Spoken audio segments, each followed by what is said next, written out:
Hi, my name is Kate Thompson and I'm the author of Superheroes Don't Get Scared, which has been illustrated by the wonderful Claire Elsom. Now, this picture book is so brand new that it's not being published until September, but there is an ebook version available now if you wanted to read it. So for the time being, we'll just pretend that this is a real book. So first things first, how are you feeling? It's a very strange time at the moment, isn't it? I don't know about you, but I have had all the feelings over the last few weeks. There have been times when I've been sad and worried and scared, when it's felt like there's been a great big black angry cloud following me around everywhere I go. But then there have been other times when I've been happy and excited, when I've giggled and I've danced and I've played. And do you know what? Whatever you're feeling at this moment is totally okay and normal. In my picture book, the little girl is called Maisie and she's feeling scared. But when she talks to her parents, she realises that everyone feels scared sometimes, and that's perfectly okay.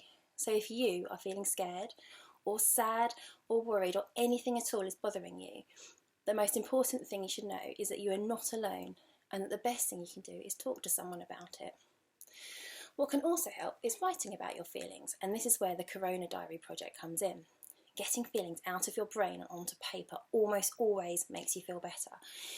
Plus, it's really important to record how you're feeling during this strange time, as well as recording, say, how much your toilet roll usage is being rationed, or how many days in a row you've managed to wear your favourite pyjamas. But before you get writing, I have an idea. The little girl in my book wraps herself up in her favourite red blanket when she's feeling scared. So, if you have some big emotions that you want to write about, why not try creating a cosy, special place to write in? It could mean snuggling up under a fluffy blanket, or cuddling your favourite toy, or even building a special writing den like this one, or maybe even a little bit better. Whatever helps you feel safe and calm.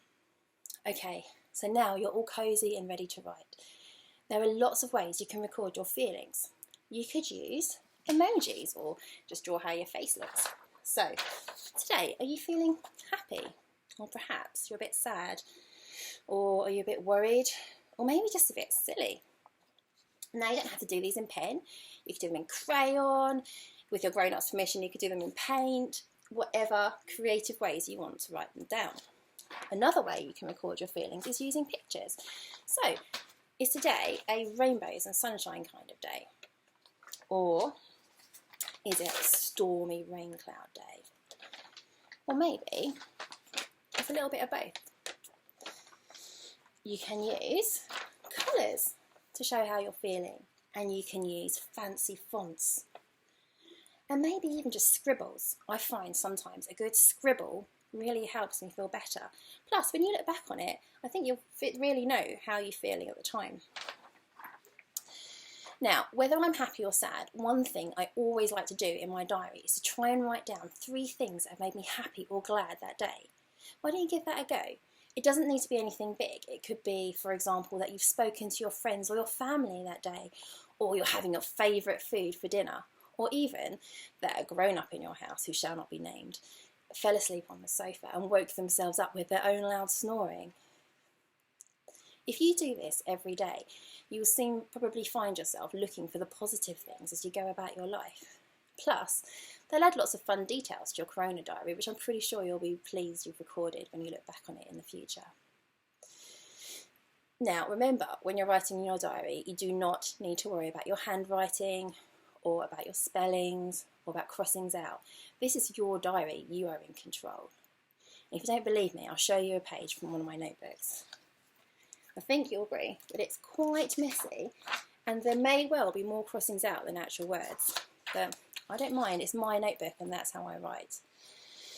So why not give some of these a go in your Corona Diary? And if you come up with any other creative ways to record your feelings, I would love to hear about them.